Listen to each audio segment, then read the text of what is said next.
Are you calling in your soulmate? Are you calling in the one true answer to your loneliness? Are you waiting for the perfect match? The one who has known you for all lifetimes?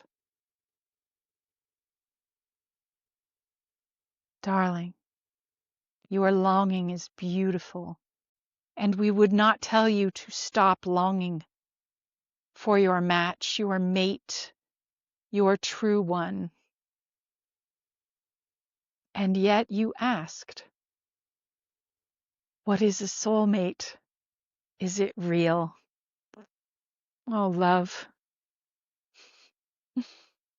There are so many games that your soul is here to play. There are so many matches and partners and collaborations. There are so many agreements and contracts and relations that repeat until the lesson is done. There are so many souls that you have mated so deeply on this dimension and on other dimensions. Darling, there is no one. You are not incomplete. There is no one that fixes you. There is no one singular that mates you to perfection in this dimension. There is no one. There are multitudes. Now, perhaps you have contracted before you came here to mate with a certain one. Yes, good. What a wonderful game. Perhaps you can feel that. I know that this one is around and we've contracted for this. But it is rare for you in this conscious mind of thinking to understand that agreement fully, especially when it is complicated by your deep longing to feel met at a level that you may never feel met until you go home, except for inside yourself with your one true parent. This may not be the answer you wanted to hear, because your mind is designed to find the solution to a problem. Your mind is designed to identify along a certain line the solution and the steps towards that solution. But from a greater perspective, there is no line. And there is no single solution to anything. All creation moves in a spiral moving. What was the solution yesterday is different today, is different tomorrow and the next as the problem and the solution are twining like your own DNA twines, spiraling upon itself, constantly changing. And within all of that dynamic mobility, you ask, is there one partner? No, there is not. But in my mind and in the books, they speak of our two souls that were joined together, the perfect complement. Ah, yes, well, that is a beautiful metaphor for the beginning of creation, as it truly resides in the now moment, where all that is becomes individual. It is the essence of creation, that all that is one truly, is also experienced as individual in these times, in these lifetimes, in these experiments we're all playing together.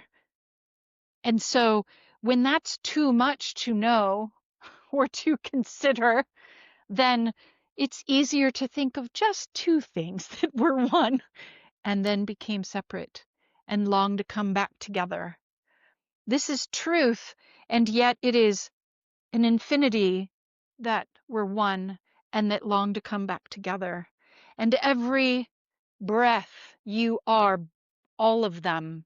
You breathe in and come together. You exhale and dissipate into the emptiness. I don't mean to be evasive.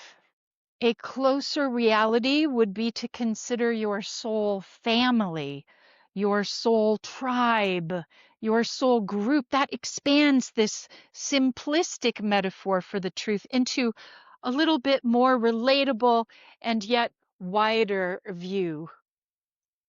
And yes, there are souls, so many souls that you have played with in other places, in other dimensions, in other times, that you have lived with, that you have partnered with. Yes, yes, and yes, when you feel their energy in this lifetime, whether they are embodied in your life as you are, or whether they are felt as the spirit that taps you on the shoulder and whispers, I love you, you know them.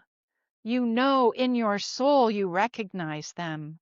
And something to consider is that the main players in your life are almost always of that tribe, including your frenemies, your those who have betrayed you, those who have hurt you, are likely close to you at the soul level. And after you are gone from this life, you will embrace again and high five and celebrate a game well played.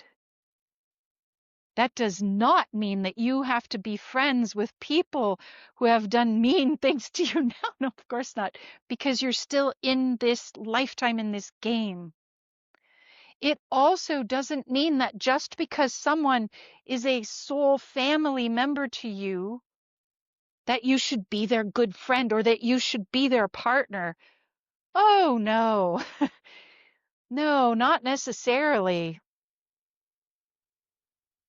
Your soul family engages in all the different parts and games and roles as if you were all being cast in your play over and over, sometimes playing the villain, sometimes playing the bit part. Maybe it's the person you caught eyes with on a train and knew that you knew them and then their train left. Are you supposed to chase after their train? Probably not. It was a fleeting hello from one soul to the next, inside of a lifetime. Next time, perhaps you will play with them in a closer way. So should you wait for your one perfect, uh-oh, as soon as you say perfect, we know the answer is no. This game is not about perfect. Some people like to play the pretend game of pretend perfect, but that is often a game of arrogance and bypass.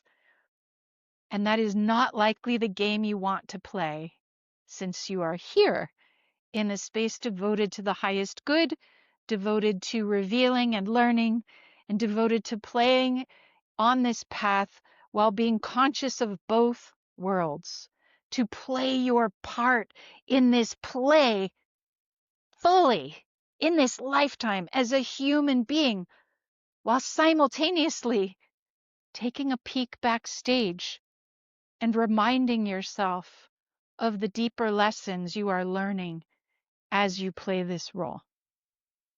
Feeling the director and the producer and all of your spirit guides and angels who are cheering you on as you play this part, even as you are fully alive.